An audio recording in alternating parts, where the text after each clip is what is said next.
Hello বন্ধুরা, আমি আজকে একটা রেসিপি নিয়ে চলে এসেছি, কচু পাতার রেসিপি। এই রেসিপিটা কিভাবে করব আপনাদের সেটা আমি দেখাবো। তো আমি এখন গ্রামের বাড়িতে আছি। গ্রামে অনেক কিছুই মানে প্রকৃতির থেকে পাওয়া যায়। সেই প্রকৃতির থেকে পাওয়া কিছু জিনিস নিয়ে আমি ভিডিও করব। তো এই দেখুন, এখানে আমি এই যে কচুর পাতা আমি এখানে তুলে নিয়েছি, বেশ কতকগুলো কচুর পাতা। এগুলো ভালো করে মানে ধুয়ে নিয়েছি। আমাদের এখানে তো পুকুর আছে, পুকুরের থেকে ভালো করে ধুয়ে এনেছি, তারপর কলের জল দিয়ে ভালো করে ধুয়ে নিয়েছি। নিয়ে আমি এটা রিসিভ করব। এই যে দেখছেন কচু পাতার তো ডাঁটা খেয়েছেন, তো কে কে এই কচু পাতার রেসিপি খেয়েছেন আমাকে জানাবেন। তাই এইটার এখানে কড়াই জল বসিয়ে দিয়েছি, ওভেন জেলে দিয়েছি। এবার এগুলো আমি এগুলোর মধ্যে সেদ্ধ করতে দেবো। জলটা গরম হয়ে গেছে, এইটা দিয়ে আমি এটা ঢাকা দিয়ে দেবো। এটা সেদ্ধ হবে, তারপর আমি আবার আপনাদের দেখাচ্ছি। কচু পাতা সেদ্ধ হয়ে গেছে বন্ধুরা। এবার এগুলো জল ঝারিয়ে তুলে নেব।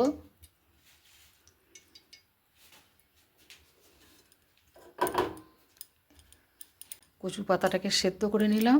এইবার এইটা কালো জিরে আর কাঁচা লঙ্কা আর এখানে রসুন এই দিয়ে এটা একসাথে বেটে নিয়ে আসবো।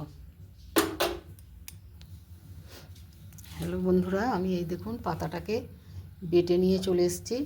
তো এটা আমি আজকে কচু পাতা বাটা করছি বন্ধুরা। এই যে পাতাটা আমি কাঁচা লঙ্কা, রসুন আর কালো জিরে দিয়ে বেটে নিয়েছি।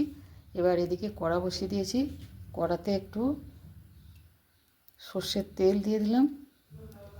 তেল গরম হয়ে গেছে, ফোড়ন দিয়ে দিলাম শুকনো লঙ্কা আর কালো জিরে। ফোড়নটা হয়ে গেছে, এবার এই যে বাটাটা দিয়ে দেবো।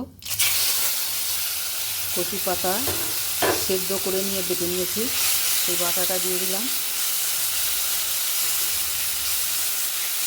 পাতা বাটা, কচু পাতার বাটা দারুণ সুন্দর টেস্ট হয় বন্ধুরা। এই সব রকম পাতা যেরকম তার একটা নিজস্ব স্বাদ থাকে, এও তাই দারুণ টেস্ট হয় এই পাতা। এইভাবে এটাকে ভালো করে নেড়ে চেড়ে এটাকে ভাজবো, জলটা শুকনো করব বন্ধুরা। এই কচুর পাতা একটু এটা হচ্ছে চুলকানো, কুটকুটে চুলকানো জাতের জিনিস। তো এমনিতে এতে চুলকাবে না পাতাগুলো, তবুও কোনো পাতায় তো হতে পারে। তার সেই রিস্কটা না নিয়ে এতে একটু লেবুর রস বা তেঁতুলের জল দিয়ে দেবেন, তাহলে সেই ভয় আর থাকবে না।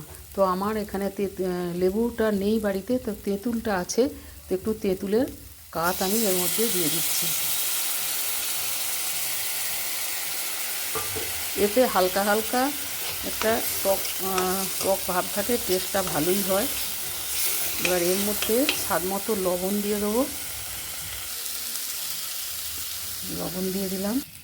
পাতা বাটা এই দেখুন হয়ে গেছে, ভালো করে নেড়েছে। এই সব জল এর থেকে হয়ে গেছে, ডেলা ডেলা হয়ে আসছে। এবার এটাকে তুলে নেব। গ্যাস অফ করে দিলাম। এই পাতা বাটা, যে কোনো পাতা বাটাই খুব সুন্দর লাগে, তো এই কচুর পাতা বাটাও খেতে অসাধারণ লাগে বন্ধুরা।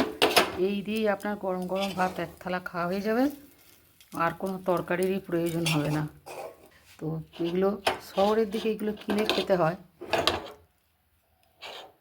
আমি যখন হাওড়ায় থাকি তখন আমাকে কিনে খেতে হয়, কিনে এইসব করতে হয়, কিন্তু এখানেতে কিনতে হয় না, প্রকৃতির থেকে এগুলো পাওয়া যায়।